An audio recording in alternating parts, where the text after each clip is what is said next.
Hi guys, and welcome to another session of Honest Talk About Women, where you'll learn tips, tricks and strategies on how to navigate the minefields of dating and relationships. Don't forget to hit the like button, subscribe to the channel, and also comment in the comment section. It all helps with YouTube algorithm. Okay, let's get into it, guys. This one today is about stress. Can your girlfriend or partner or wife handle stress? And this is a really important topic, really important, because everyone handles stress differently. And it's inevitable. It always pops up in life. Nothing always goes according to plan. There's a lot of variables out there, and it's continuously changing. So you're going to be thrown a curveball, and it all depends on the stress tolerance of that person. So it's like physics. How strong is the steel when you apply pressure to it? And as you increase the pressure, some steel can stay quite straight. But after a certain amount of pressure, it starts to bend, depending on how strong that steel is. And it's no different to pressure. People buckle or bend under stress, and it all depends on your stress tolerance level. So some people have very low levels of stress tolerance. They get absolutely annoyed, hissy fits, throw a temper tantrum, just flake out over the minest of things. Other people have a huge high stress tolerance level and nothing phases them, and I'm in more in that camp than the previous one. And you got to work out what camp you're in, and also what camp your girlfriend, wife, partner is in, because it makes a huge difference on relationships, her ability to handle stress. So examples of stress at the lower end of the spectrum is supermarket shopping, and your favorite brands are out of stock in the supermarket, and that causes people to stress out, which is quite low end, to a very high end, where there's a businessman who has 100 lawsuits at any one time, has $500 million in personal guarantees, and he sleeps through the night. Nothing phases him. And the closest example of that would be someone like Donald Trump. Whether you like him or whether you hate him, you've got to admit he can handle high levels of stress, and he's right up at the very high end of the spectrum where a lot of stuff doesn't faze him. And he's got a lot of personal debt, personal guarantees, and he's had a tremendous amount of lawsuits. So most people would buckle, fall over, crumble under that sort of pressure. And he's a very strong individual, and he can handle a lot of stress. And it's comical when you get people complaining or criticizing Donald Trump as being a weak person. He's not weak at all. He's a very strong person. And I guarantee a lot of people would not be able to handle that amount of lawsuits or that amount of personal guarantees that he's given in terms of debt. They would not sleep at night. So what are examples of low levels of stress? And it's like minor things like not putting the garbage bin out, or stressing you can't meet it before the garbage truck comes, not cooking dinner on time, time management skills in the kitchen. Can she cook? Culinary skills are really important. You should be able to whip up a meal within 30 minutes with 2 or 3 quite nutritional ingredients. If you can't cook in the kitchen, it's going to be Uber Eats or 2-minute noodles, and that ain't nutritional. So that's another thing that's really important in a relationship, is whether you can both cook, not just her, but also yourself. You got to be able to whip something up that's healthy and nutritional within 30 minutes max. And the dishwasher's not working, the Wi-Fi's offline. You've got a tremendous amount of emails in your inbox, unexpected bills, not being paid for the work you've done. The garden's unkept. There's things around the house that need to be done. Your car's got mechanical problems. You're running late for a meeting. You're stuck in traffic. These are all minor levels of stress, and a lot of people, including myself, are unfazed by most of that. I don't really care.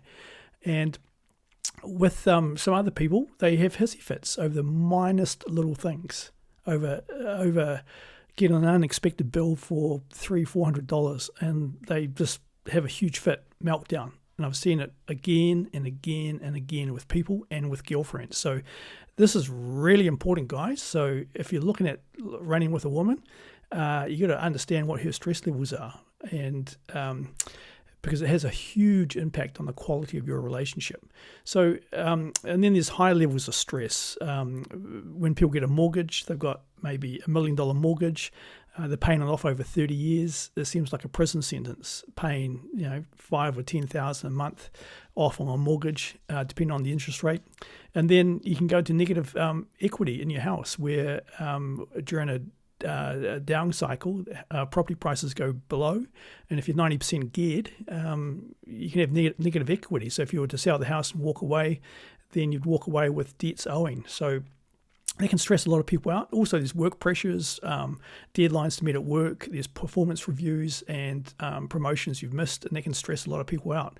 And then there's the relationship stress. A lot of people in relationships are in a lot of stress. They argue, and it has an effect on them, the way they deal with other people and their interactions with people at work, based on how things have gone at home, on the home front. And then there's the business failure.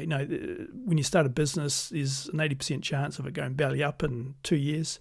Not many people pass the 2-year line, and it can have a huge stressful effect on people.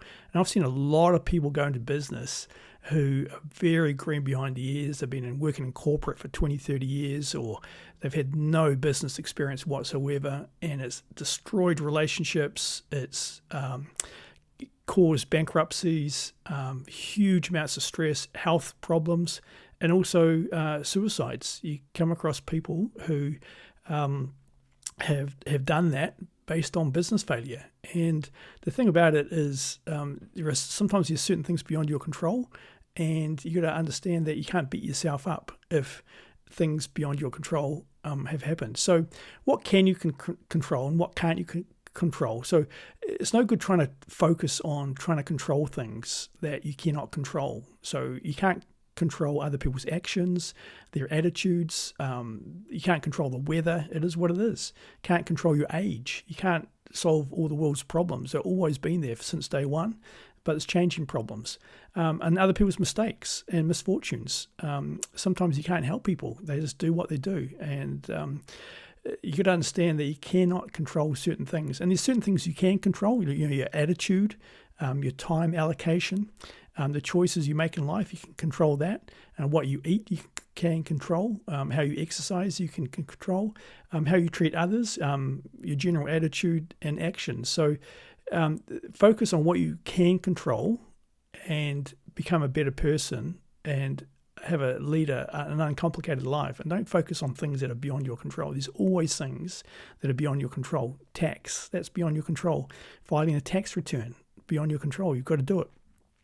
So it's really important that you take someone on in a relationship that can handle stress, because there's, as I've mentioned, there's different levels of stress, and many people crumble at the early signs of stress, and they've been brought up in a surreal princess environment where it's like Walt Disney type endings, and it's not life like that. And unfortunately, if you run with someone and they crumble under pressure, it's going to affect your relationship. You're going to see the hissy fit, you're going to see the temper tantrums, and it's not going to be a nice relationship. You'll find that as you go on in a relationship with your partner, how she can handle stress, and it affects people differently. So this is a big one, guys. If she can't handle the small stuff, she's not going to be able to handle the big stuff. And there's all sorts of things that come on the front. One big one is kids. Kids change a lot of people. When the kids arrive, you're no longer first. You've got to make the adjustment by putting someone else first. You've decided to have kids, or you had a kid by accident, and you've got to measure up and lift your game. And you brought someone into the world, and you've got to put the effort and the time into raising that child. And it's not an easy exercise. And if your relationship is weak to start with, there's a good chance it won't survive with kids. So you've got to have a rock solid relationship. You've got to have a woman that can handle stress if you're going to have kids, because that's a big, big deal breaker, kids. So that's it for today, guys. This is a very important subject. You could write many tutorials on this, on how to handle stress, but you've either got it or you haven't. It all comes down to your tolerance level. And again, it's in your childhood, what sort of challenges were thrown at you. I remember my father used to treat me like a dog on his construction sites, and used to really test me. And as you get older and you get mature, you start to develop an attitude that you don't give a fuck to certain issues out there, and it's no good worrying, and only control what you can control, and things that you can't control, don't give a fuck, and it takes the stress off your plate. So hope you got something out of it today, guys. Really important topic for relationships.